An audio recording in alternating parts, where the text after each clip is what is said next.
السلام علیکم دوستو، پیش خدمت ہے ایک نواب کی پر اسرار طلسماتی دنیا کی آپ بیتی ایپیسوڈ نمبر 120۔ آ جاؤ بھائی، نور اللہ نے آہستہ سے کہا اور اوپر کو اٹھتے ہوئے بولا، کام ہو گیا ہے۔ نور اللہ کمبل کی گدی کے اوپر جا کر دیوار کے ساتھ اندرونی طرف کو لٹکا اور نیچے کو کود گیا۔ میرے باقی 3 ساتھی بھی باری باری میرے ہاتھوں اور کندھوں پر پاؤں رکھ کر نور اللہ کی طرح دیوار کے اندر اتر گئے۔ آخری آدمی کمبل کے گدے پر اس طرح پیٹھ کے بل لیٹا رہا اور اس کی ٹانگیں اندر کی طرف اور بازو باہر کی طرف تھے۔ میں نے اس کے دونوں بازو پکڑے اور پاؤں دیوار کے ساتھ جمائے اور اس طرح کہ میں اتنا اوپر کو اٹھ گیا کہ میرے ہاتھ دیوار کے اوپر جا پہنچے۔ میرے ساتھی دوسری طرف اتر گیا اور اس کے بعد میں کمبل کی گدی کے اوپر سے گزرتا دوسری طرف کو کود گیا۔ کمبل وہیں رہنے دیا، بوتلوں کے ٹکڑے کمبل کی گدی کے نیچے دبے رہے۔ ہم ایک دوسرے کے پیچھے حویلی کے ساتھ ساتھ دوسری طرف گئے۔ ادھر ایک برآمدہ تھا۔ دبے پاؤں آگے ہو کر دیکھا، 2 چارپائیوں پر 2 آدمی چادریں تانے گہری نیند سوئے ہوئے تھے۔ انہیں جگایا، چاندنی سیدھی ان پر پڑ رہی تھی۔ دونوں اٹھے اور دونوں کے سامنے ایک ایک ریوالور تھا۔ سب سے پہلے ان کی نظر ریوالوروں پر ہی پڑی اور پھر انہیں کلہاڑیاں بھی نظر آئیں۔ انہوں نے ہم سب پر نگاہیں دوڑائیں، لیکن وہ ہم میں سے کسی کا بھی چہرہ پہچان نہیں سکتے تھے، کیونکہ ہمارے چہرے پگڑیوں میں چھپے ہوئے تھے اور ان میں سے صرف ہماری آنکھیں ہی نظر آتی تھیں۔ دیبا کے ایک ساتھی نے انہیں کہا کہ وہ اونچی آواز نہ نکالیں اور ہم جو پوچھتے ہیں وہ بتا دیں۔ انہوں نے ہاتھ جوڑ دیے اور بے زبان خاموشی جان بخشی کی التجا کی۔ ہمارے ایک ساتھی نے ان سے پوچھا کہ ہم اندر کس دروازے سے جائیں اور یہ کہ گھر والے کہاں کہاں سوئے ہوئے ہیں اور ان کی تجوری کون سے کمرے میں ہے۔ انہوں نے اپنی جانیں بچانے کے لیے ہماری پوری رہنمائی کی۔ انہوں نے بتایا کہ تجوری لوہے کی بنی ہوئی ہے اور یہ ایک کمرے کی دیوار میں فٹ کی ہوئی ہے، صرف دروازہ نظر آتا ہے۔ ہم نے ان دونوں کے منہ ان کی ہی چادروں سے پٹیاں پھاڑ کر باندھ دیے اور پھر ایک چارپائی کی دوائن کاٹ کر دونوں کے ہاتھ ان کے پیٹھوں کے پیچھے کر کے باندھ دیے اور پھر ان کے پاؤں بھی باندھ دیے۔ ہم حویلی کے ایک اور طرف چلے گئے اور ایک کمرے کے دروازے پر دستک دی اور ہم سب دروازے سے ہٹ کر ایک طرف ہو گئے۔ کچھ دیر انتظار کر کے دروازے پر پھر دستک دی۔ 1-2 منٹ کے بعد دروازہ کھلا اور ایک آدمی باہر آیا۔ اسے ہمارے ایک ساتھی نے دبوچ لیا اور میں نے اسے ریوالور دکھا کر نالی اس کے سر کے ساتھ لگا دی اور اسے کہا کہ وہ چپ رہے، اور پھر اسے پوچھا کہ وہ کون ہے۔ وہ ان کا باورچی تھا اور رات کو باورچی خانے میں ہی سوتا تھا۔ اپنے سر کے ساتھ لگی ہوئی ریوالور کی نالی کو محسوس کرتے ہوئے اور 4 نقاب پوشوں کو دیکھ کر اس نے ہمیں ہر وہ بات بتائی جو اس سے ہم نے پوچھی۔ اب اگر میں تفصیل سے سنانا شروع کر دوں کہ ہم کس طرح کمرے میں داخل ہوئے، کس کس کو کس طرح جگایا اور گھر کے ہر فرد کا رد عمل کیا تھا، اور ہم اس آہنی تجوری تک کس طرح پہنچے جو دیوار میں نصب تھی، اور اسے کس طرح کھلوایا، اس کا صفایا کیا، تو بات بہت لمبی ہو جائے گی اور اس میں کوئی نئی بات بھی نہیں ہوگی۔ ایسے بہت سی کہانیاں آپ نے پڑھی اور سنی ہوں گی۔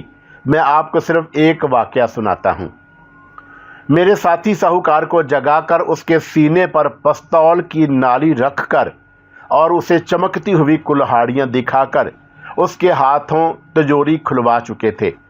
ہم نے 2 لالٹینیں اور ایک لیمپ جلا لیا تھا۔ میں نے ایک لالٹین اپنے ہاتھ میں لے لی اور ایک اور کمرے میں چلا گیا۔ میرے ساتھی شاید ایک غلطی کر رہے تھے۔ اس حویلی میں گھر کے کچھ اور افراد بھی تھے جو دوسرے کمروں میں تھے۔ ان کی طرف کوئی نہیں گیا تھا اور یہ بہت بڑا خطرہ تھا۔ گھر کا کوئی بھی آدمی چپکے سے باہر نکل جاتا اور گاؤں والوں کی مدد کے لیے اکٹھا کر سکتا تھا۔ میں اس خطرے کے پیش نظر ریوالور اور لالٹین اٹھائے دوسرے کمرے دیکھنے کے لیے چل پڑا۔ میں ایک کمرے میں داخل ہوا۔ یہ کوئی بیٹھک یا ڈرائنگ روم کی قسم کا کمرہ تھا۔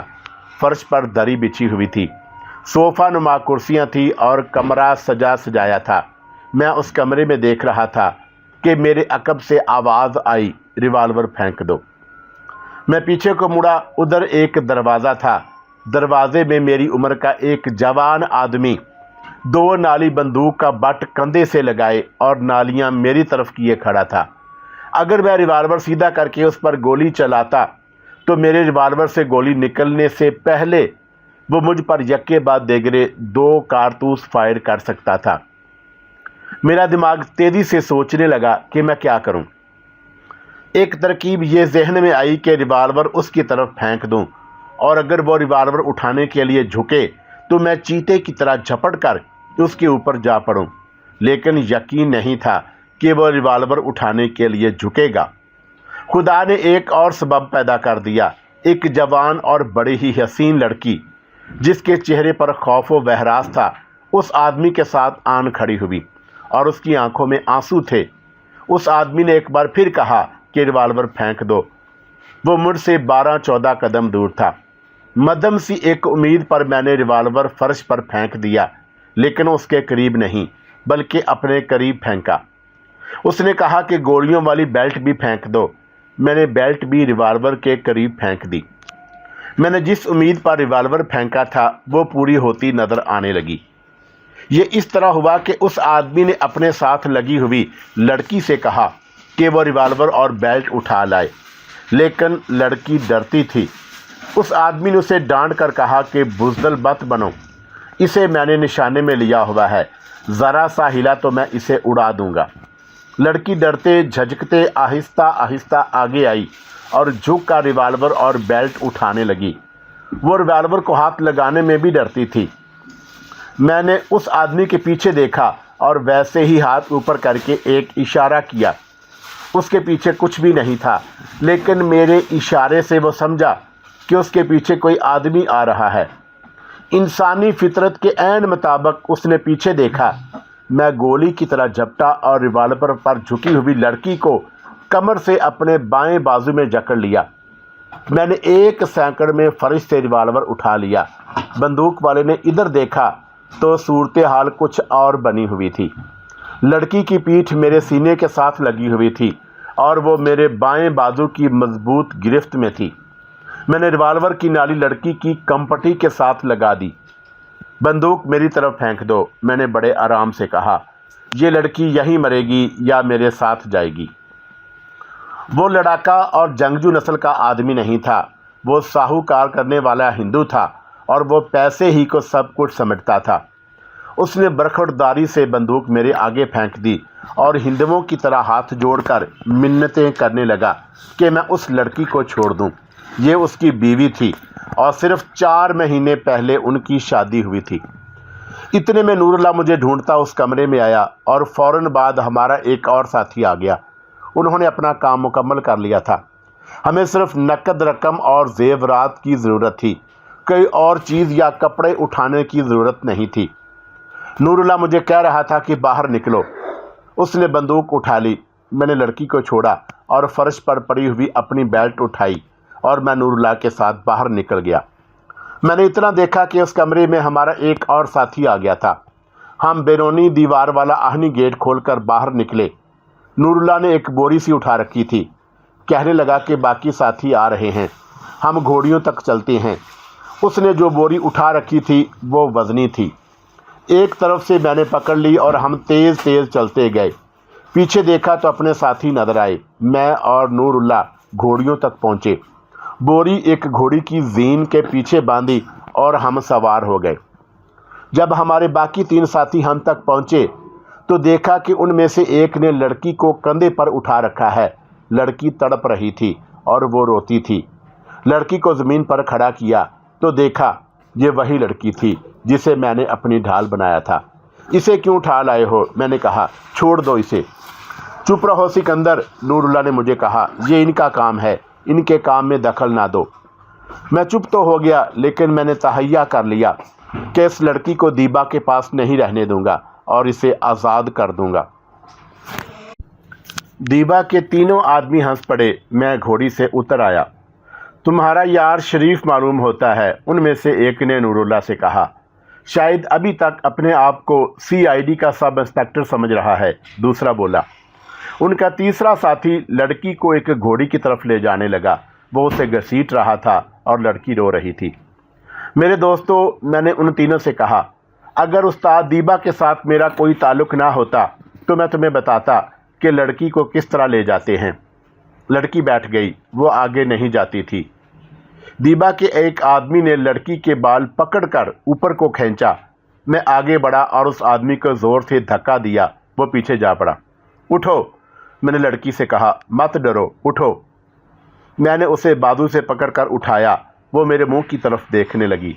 मैं तुम्हें अपने साथ रखूँगा। मेरी मौजूदगी में कोई भी तुम्हारे जिस्म को हाथ नहीं लगाएगा। मुझे वापस क्यों नहीं भेज देते? उसने रोते हुए कहा। मैं जो कहता हूँ वो करो, मैंने मुशफ़क़ाना से लहजे में आहिस्ता से कहा। मेरी ज़ुबान पर एतबार करो, वरना ये तुम्हें मारेंगे, घसीटेंगे। लड़की ने पहले भी सुन लिया था कि मैंने दीबा के आदमियों से कहा था कि लड़की को छोड़ दो। वो मुझे अपना हमदर्द तो नहीं समझ सकती थी। मैं डाकू था और उसने देखा था कि मैंने किस तरह उसके घर में उसे दबोचा और उसके खामद से बंदूक ले ली थी। लड़की मुझे मामूली सा चोर नहीं बल्कि तजर्बेकार और ख़तरनाक डाकू समझती थी। लेकिन बात जो दिल की गहराइयों से निकलती है उसका असर ज़रूर होता है। मैंने ये असर लड़की पर देखा और वो मेरे साथ चल पड़ी।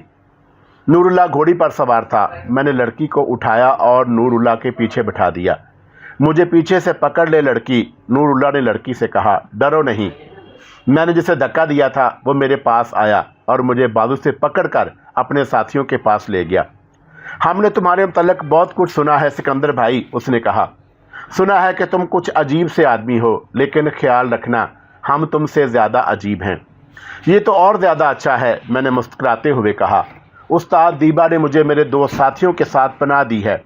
उसने हमें यह भी कहा है कि सारी उम्र मेरे साथ रहो। मैं उसका ये एहसान नहीं भूल सकता, इसीलिए मैंने तुम्हें सिर्फ धक्का दिया है।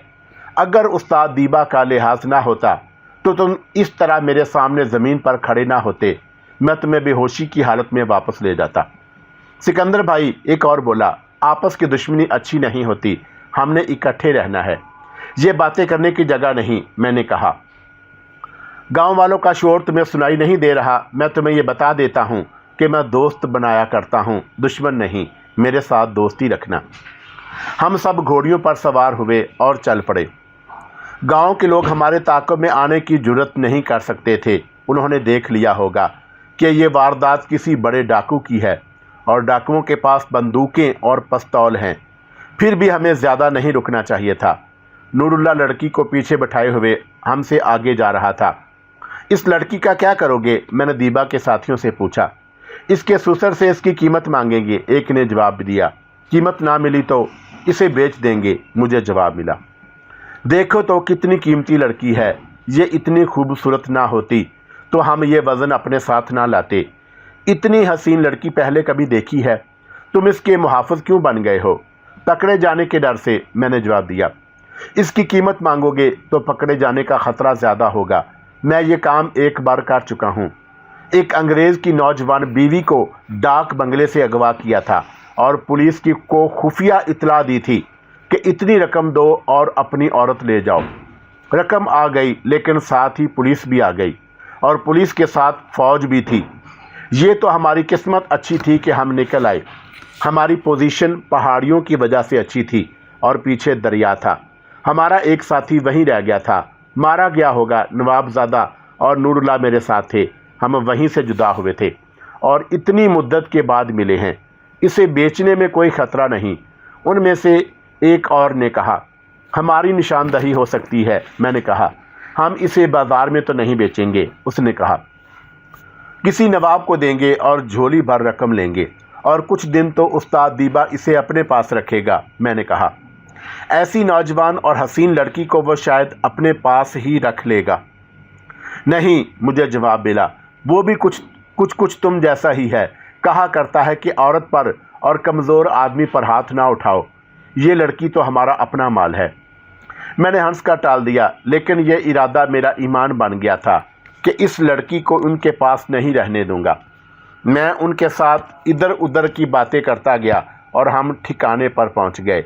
दीबा और हमीदुल्लाह जाग रहे थे। माल दीबा के आगे रख दिया गया। जो उसने खोल कर देखा तो उसका चेहरा चमक उठा।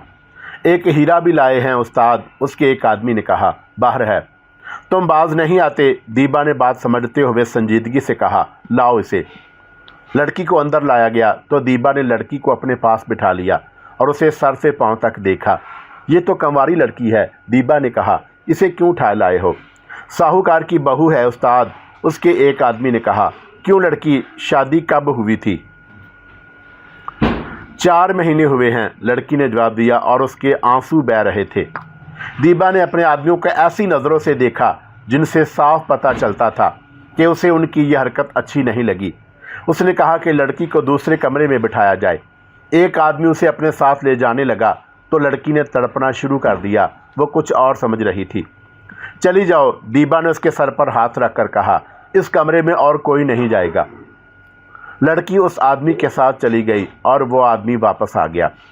मेरी तरह दीबा ने भी उनसे पूछा कि वो लड़की का क्या करेंगे और उन्होंने वही जवाब दिया जो मुझे दिया था। उस्ताद, उनमें से एक ने कहा, हमें और कुछ ना दो, ये लड़की दे दो। हम जानते हैं कि तुमने हमसे ये वारदात क्यों कराई है। तुम ये माल उनके लिए रखना चाहते हो। ये माल अंग्रेज़ों के ख़िलाफ़ इस्तेमाल होगा। हम इसमें से कुछ नहीं लेंगे। इस लड़की को हम अपने लिए लाए हैं। तुम क्या कहते हो भाइयों? दीबा ने हमीदुल्लाह खान और नूरुल्लाह से मुखातब होकर पूछा। मैं अपने अड्डे को बेबरकत नहीं करूँगा। उन तीनों ने दीबा की मिन्नत समाजत शुरू कर दी। वो कहते थे कि इन्होंने इतना ज़्यादा ख़तरा मुँह लेकर इतनी बड़ी असामी पर हाथ मारा है। मेरी मानो उस्ताद, मैंने कहा, अगर ये लड़की की कीमत वसूल करना चाहते हैं तो इन्हें करने दो, बेचना चाहें तो बेचने दो, लेकिन लड़की जितने दिन यहाँ है ये मेरे साथ रहेगी। तुम कहाँ के सूफ़ी या वली हो? दीबा ने तंजिया कहा। ये सूफ़ी भी नहीं, वली भी नहीं, हमीदुल्लाह ने कहा, लेकिन औरत के मामले में ये पत्थर या बर्फ़ है। हाँ उस्ताद, नूरुल्लाह ने हंसते हुए कहा। इसकी शादी हो गई तो इसके बच्चे कोई और ही पैदा करेगा, बीवी को भी माँ बहन बनाकर रखेगा। इस मामले में उसने हमें कई बार परेशान किया है, हमीदुल्लाह खान ने कहा और कुछ वाक़यात सुना दिए। कभी तुम्हें अपनी ज़िंदगी की कहानी सुनाऊंगा दीबा उस्ताद, मैंने कहा। मुझसे एक भूल हो चुकी है और आज तक सज़ा भुगत रहा हूँ। एक बड़ी खूबसूरत औरत पर नीयत ख़राब की और उसे एक कमज़ोर औरत समझ लिया था, मगर वो मुझसे ज़्यादा ताकत वाली थी। मैंने उसे गुलशन आरा का पूरा वाक़या सुना दिया। उस रात की पूरी वारदात सुनाई जिस रात एक गांव में गुलशन आरा मेरे साथ अकेली थी। वो दरिया में डूबकर उभरी तो खुदा के ज़्यादा करीब हो गई, मैंने कहा, और मैं उभर उभर कर डूबता हूँ। मुझे किसी ने बताया था कि खुदा ने मुझे एक ऐसी ताकत दी है जो पहाड़ों को रेज़ा रेज़ा और पत्थर को मोम कर सकती है, लेकिन गुनाह के सिर्फ इरादे ने मुझसे ये ताकत छीन ली। फिर उस लड़की को तुम अपने साथ रखो, दीबा ने कहा और अपने आदमियों से पूछा, अब तुम बताओ इस लड़की की कीमत किस तरह वसूल करोगे? ये तो कोई बात ना हुई उस्ताद, उसके एक आदमी ने कहा। लड़की हमारे पास रहने दो। मैंने कह नहीं दिया कि लड़की तुम्हारे पास नहीं रहेगी, दीबा ने कहा। यही बहुत है कि मैंने तुम्हें इजाज़त दे दी है कि इस लड़की की कीमत वसूल कर लो, लेकिन मुझसे पूछे बगैर अपनी तरकीबें ना लड़ाना, वरना हम सब को ले डूबोगे। हम इतने कच्चे तो नहीं उस्ताद, एक ने कहा। वहाँ हमें एक ना एक आदमी को छोड़ना ही पड़ेगा जिसने रोज़ बरोज़ ये खबरें देनी है कि पुलिस क्या कर रही है। उस आदमी को एक रुका लिख देंगे कि 20,000 रुपया दो और लड़की ले लो। ये तसल्ली रखो कि लड़की जिस तक हमारे पास है उसके साथ कोई ज़्यादती नहीं होगी, और अगर हमने रकम और अदा ना की तो लड़की को कत्ल नहीं किया जाएगा बल्कि उसे बेच देंगे। तुम्हारी इज़्ज़त इसी में है कि अपनी लड़की को खुद ही खरीद लो। वो रकम कहाँ पहुँचाएगा? दीबा ने पूछा। और किस तरह पहुँचाएगा? ये सोचकर मुझे जवाब दो कि वहाँ देहातियों के लिबास में पुलिस भी पहुँच सकती है। इस सवाल का जवाब तुम खुद उस्ताद दो उस्ताद, उसके एक आदमी ने कहा। तुम किस चीज़ के उस्ताद हो? मैं सोच कर बताऊँगा, दीबा ने कहा। अब जाओ और सो जाओ। और तुम सिकंदर लड़की के कमरे में चले जाओ। मैं जब लड़की के कमरे में दाखिल हुआ तो वो यूं सिकुड़ने लगी जैसे भेड़ भेड़िए को देखकर और भागने का रास्ता ना पाकर सुन्न सी हो जाती है। हम सारी रात के जागे हुए थे, लेटते ही आंख लग गई। मेरी आंख खुली तो आधा दिन गुजर चुका था। लड़की चारपाई पर बैठी हुई थी। मैंने उससे पहली बात ये पूछी कि उसने कुछ खाया भी है या नहीं। उसने बताया कि एक उधेड़ उम्र औरत आई थी जिसने उसे पूछा था कि खाने के लिए कुछ ले आए, और उस लड़की ने सर हिलाकर इनकार कर दिया था। मैं बाहर निकला और एक आदमी से कहा कि वो हमारे लिए कुछ ले आए। थोड़ी ही देर के बाद पराठे और दूध के 2 प्याले आ गए। मैंने लड़की से कहा कि कुछ खा पी ले, लेकिन वो यूं बैठी रही जैसे उसने सुना ही ना हो। ये खौफ का असर था। उसे मुझ पर इतना एतबार करना भी नहीं चाहिए था। मैंने उससे उसका नाम पूछा तो उसने लैलावती बताया। देखो लैला, मैंने कहा, तुम डरती रहो, रोती रहो, सिवाय अपने आप को खाने के तुम्हें कुछ हासिल नहीं होगा। तुम जिस बात से डरती हो वो होनी होती तो रात को ही हो जाती। मैंने तुम्हारी तरफ देखा था और मैं सो गया था। मैंने तुम्हें उन लोगों से बचा के रखा है। वो आहिस्ता आहिस्ता उठी और मेरी चारपाई पर आ बैठी। मेरे कहने पर उसने खाना पीना शुरू कर दिया, लेकिन बार बार मेरे मुंह की तरफ देखती। फिर उसने तेजी से खाना शुरू कर दिया। ये पराठे मुसलमान औरत के हाथ के पके हुए हैं, लैला ने पूछा। उसके इस सवाल से मुझे ख्याल आया कि हिंदू मुसलमानों को इतना नापाक समझते हैं कि मुसलमानों का हाथ का खाना तो दूर की बात है, किसी हिंदू के जिस्म के साथ किसी मुसलमान का हाथ लग जाए तो वो नहाना ज़रूरी समझता है, क्योंकि इस तरह उसका जिस्म नापाक हो जाता है। मैं जिस दौर की बात सुना रहा हूँ उस वक़्त हिंदू इस मामले में कट्टर थे। लैला, मैंने उससे पूछा, क्या यहाँ भी तुम मुसलमानों को मलीज समझोगी? नहीं, उसने बड़ी ज़ोर से सर हिलाकर कहा। तुम समझे नहीं। मैंने इसलिए पूछा है कि इस किस्म के पराठे सिर्फ मुसलमानों के घरों में पकते हैं और इतना दूध मुसलमान ही पिया करते हैं। तुम इतने बड़े साहूकार की बहू थी, मैंने कहा। खाने पीने की तुम्हें कोई कमी नहीं होगी। तुम्हारा बाप भी तुम्हारे ससुर जैसा सेठ होगा। मेरे ससुर के पास दौलत ही दौलत है, दिल नहीं, लैला ने कहा। वहाँ छोटे छोटे खुश्क फुलके दालें और सब्जियाँ पकती हैं। गोश्त खाने को बाप पाप समझते हैं। सुबह छोटी छोटी पूरियाँ पकती हैं। तुमने मेरे बाप को दौलतमंद कहा है, वो दौलतमंद नहीं। ये समझ लो कि खुशहाल है, ना किसी से कुछ लेना ना किसी का कुछ देना। मेरे ससुराल के मुकाबले में मेरा तो मैका भिखारी सा लगता है। फिर ये शादी कैसे हुई? मैं उसके बेटे को पसंद आ गई थी, उसने जवाब दिया। मेरा बाप इतने अमीर कबीर घर में मुझे नहीं देना चाहता था, लेकिन कारोबार के मामले में मेरा बाप उस साहूकार का मकरूज हो गया था। सूद पे सूद चढ़ रहा था। मेरे ससुर ने मेरे बाप से कहा कि वो पहले कर्जे का सूद माफ़ कर देगा और मेरे शादी के अखराजात और जहेज़ के लिए मज़ीद कर्ज देगा। मेरा बाप इस लालच में आ गया और मुझे इस घर में ब्याह दिया। मैंने इतना अच्छा खाना कभी नहीं खाया था। अगर तुमने गोश्त नहीं खाया तो फिर इस दुनिया में क्या लेने आई थी? मैंने हंसते हुए कहा। मैंने गोश्त खाया है, उसने कहा और नुमाया तौर पर चौंक पड़ी और बोली, नहीं, मैंने वैसे ही कह दिया है, मैंने कहाँ गोश्त खाया होगा। मैं भी हंस पड़ा। उसने यकीनन गोश्त खाया था, ये बात उसके मुंह से निकल गई थी, लेकिन उस पर हंसी का पर्दा डालने की कोशिश कर रही थी। मैं समझ गया कि ऐसा होता था कि किसी हिंदू लड़की के ताल्लुकात किसी मुसलमान के साथ हो जाते थे तो वह चोरी छुपे लड़की को गोश्त ज़रूर खिलाता था। लैला भी इसी तरह कभी गोश्त खाया होगा, लेकिन इस बात को गोल कर गया। यहाँ मेरे साथ क्या सलूक होगा? उसने पूछा और फिर कुछ सोच कर बोली, तुम भी तो इतने नेक नहीं हो सकते। क्या तुम्हारा ससुर तुम्हें यहाँ से छुड़ाने के लिए 20,000 रुपया दे देगा? मैंने पूछा। 20 पैसे भी नहीं देगा, लड़की ने फ़ौरन जवाब दिया। उसे कोई कह दे कि अपनी इस बूढ़ी बीवी के 2 रुपये ले लो और ये हमें दे दो, तो वह बीवी को घर से निकाल देगा और 2 रुपये लेकर उस तिजोरी में रख देगा जो तुम लोगों ने तोड़ी है।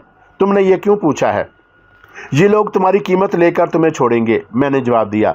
और अगर उन्हें कीमत ना मिली तो क्या होगा? मैं अभी कुछ बता नहीं सकता, मैंने जवाब दिया, लेकिन मैं तुम्हें यहाँ से निकालने की कोशिश करूँगा। उसके आंसू निकल आए और उसने सर झुका लिया। मैंने उसकी ठोड़ी ऊपर उठाई। मैंने तुम्हें कहा है कि रो रो कर अपने आप को परेशान ना करो, मैंने कहा। तुम नहीं समझते। उसने कहा, अब मैं वापस चली जाऊं तो मुझे ससुराल वाले घर में दाखिल नहीं होने देंगे। कहेंगे कि ये मुसलमानों के पास रह कर आई है, इसलिए किसी हिंदू घर में दाखिल होने के काबिल नहीं रही। अगर उन्हें यकीन दिलाया जाए कि मुझे हिंदू ले गए थे तो भी वो नहीं मानेंगे।